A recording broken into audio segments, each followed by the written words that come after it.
Freedom's Day. What is freedom? Today, many are in celebration of a past incident that declared a false illusion meant to mask a true element within.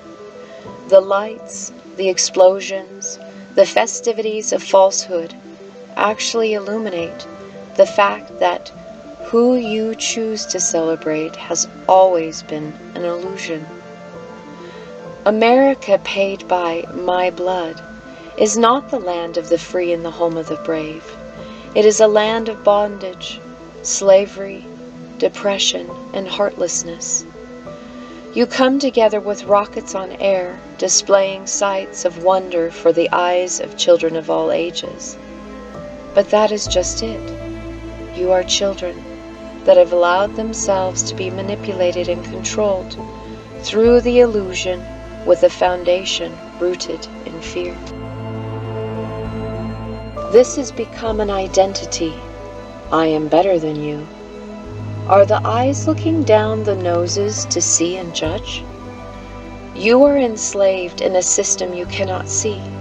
It takes all your resources, giving you nothing in return, but always asking for more. It doesn't care if you are penniless or are the rich. It rages on demanding, never ceasing until you are truly nothing and have nothing.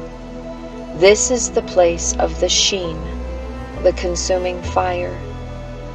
When you believe in the illusion, reinforced in fear, fear of loss, fear of war, fear of disease, you reinforce separation. The more this is reinforced, the more it consumes. The more it is obeyed, the more you shackle yourself to it, hence a greater bondage. What you need to set you free is an idea, one long forgotten, one that has been dormant, hidden, needing to be searched out by the kings of righteousness. Then the mind can be changed. Then unity can become a reality. Peace restored. This is the war waging. It is a war that is an ancient one, raging in the chaos and clutter of the mind. The many voices of chaos, not of order. There can be no peace until you have peace of mind. How do you do this? By tearing down the wall of separation. What is this wall? It is the ego that reinforces separateness, rooted in fear and fueled by survival. Ego wants to survive, so it protects the illusion. It is housed in the body and cannot know the mind of God. It fights to keep itself placed on the throne, the seat of your mind, building its own separate kingdom that states, mine, keep out.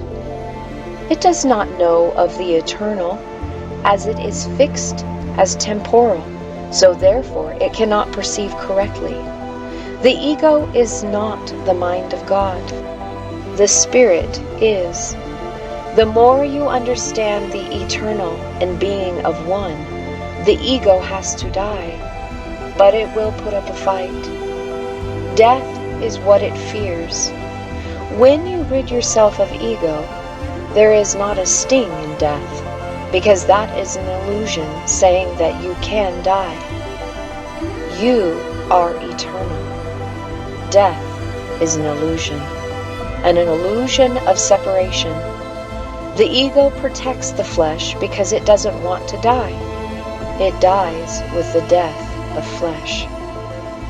Dying to self is death of the ego, while in the flesh. Now full of freedom, freedom from the true prison guard and keeper of the mind, the ego.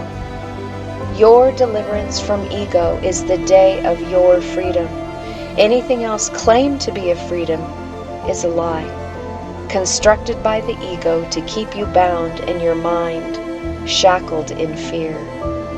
You only perfect love when you cast down the ego. Crowns are thrown down because kings realize there is only one kingdom.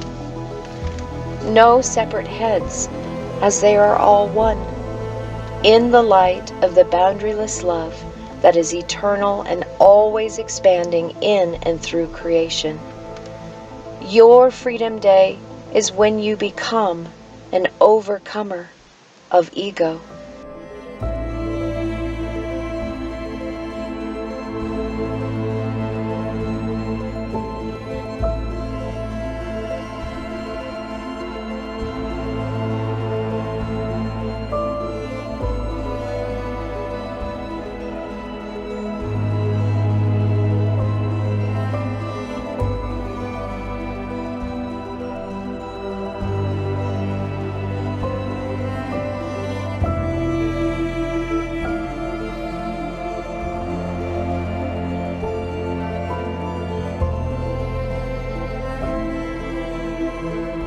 Triumphant in love, unified as the family of God, now having the mind of God, knowing, living, being as one.